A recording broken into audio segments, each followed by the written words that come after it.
When officers arrived, they made contact with the male who had a face mask on. That male was asked to remove his face mask, and officers immediately recognized him as a suspect in the New York City shooting. With that, the manhunt is over. This morning, the suspect accused of shooting United Healthcare CEO 1 week ago is in police custody. We're talking about 26-year-old Luigi Mangione. He was identified and arrested inside a McDonald's in Pennsylvania. He's now charged with murder. ABC's Nicole D'Antonio shows us how a tip led to his arrest. This morning, 26-year-old Luigi Mangione is in custody for the murder of United Healthcare CEO Brian Thompson. Police saying the man was arrested at this McDonald's in Altoona, Pennsylvania after nearly a week-long search. The break came when an employee recognized Mangione from the surveillance images and called police. Police discovered Mangione had a passport and several fake IDs, including a fake New Jersey ID, the same one allegedly used to check into a hostel in New York. Police say he also had a 3D printed silencer and a 3D printed ghost gun, which is untraceable with no serial numbers, as well as a 3-page document which sources say mentioned United Healthcare by name and included the quotes, "These parasites had it coming, and I do apologize for any strife and trauma, but it had to be done." I understand people have real frustration with our healthcare system. This killer was not a hero. He should not be hailed. Mangione was valedictorian at an all-boys prep school in Baltimore. He went on to earn a master's in engineering at the University of Pennsylvania. Overnight, New York prosecutors charged Mangione with second-degree murder in the death of Brian Thompson. He's also charged with possession of a loaded firearm, possession of a forged instrument, and criminal possession of a weapon. Nicole D'Antonio, ABC News, Washington. Mangione is currently in the custody of the Pennsylvania Department of Corrections, waiting for his extradition to New York.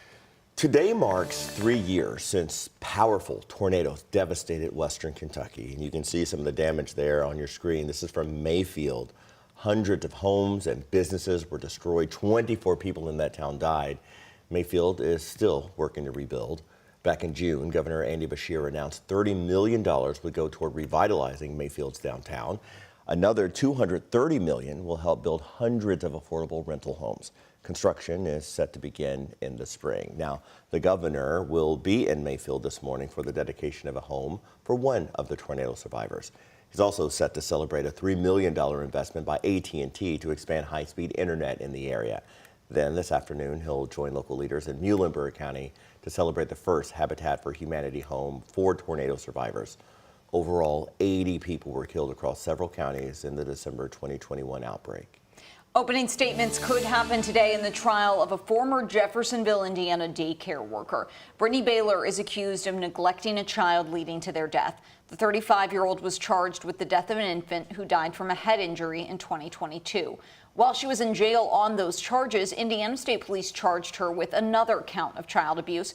This time, a different infant was sent home from her care with a broken leg. An official with the Clark County Court said jury selection will continue today with possible opening statements to follow.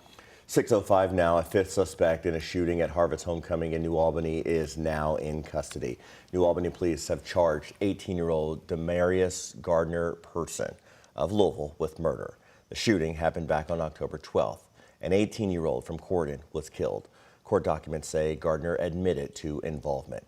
Joshua Smith, Darius Tuff, Shermichael Smith, and Isaiah Page were arrested in November. All of them are facing either murder or attempted murder charges.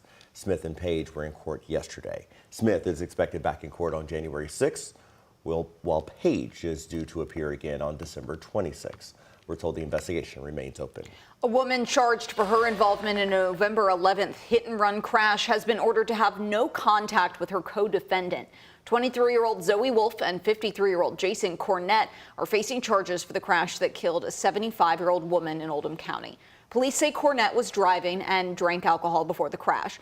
Investigators determined Cornett tried to hide his involvement, and Wolf knowingly drove his truck out of Oldham County the day after the crash. Wolf is charged with tampering with physical evidence and is due back in court January 29th. The Anchorage Middletown Fire Department is working to determine the cause of a house fire in far eastern Jefferson County. Happened on Meander Way just after 5 yesterday morning. Now that's off of Johnson Road near Polo Fields. We know 2 children had already jumped from a window to escape that fire by the time crews arrived.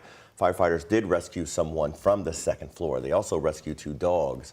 Firefighters believe that fire originated in the kitchen, possibly from the family's air fryer.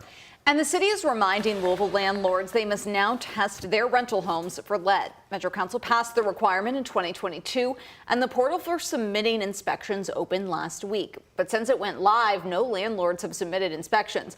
Lead paint in homes was banned in 1978, so anybody renting a home built before then is covered under Metro Council's regulation. Each yellow dot on this map provided by the health department shows one of those rental units in the city. Some of this work will take longer than other work depending on the amount of lead found in a property, whether it's a house covered in external lead that needs to be encased with some siding, or whether it's a house with just some old windows that need to be replaced. The deadline to submit inspection information is November of 2025 for any home built before 1940. Newer homes will have more time with a final deadline in November of 2027. All right.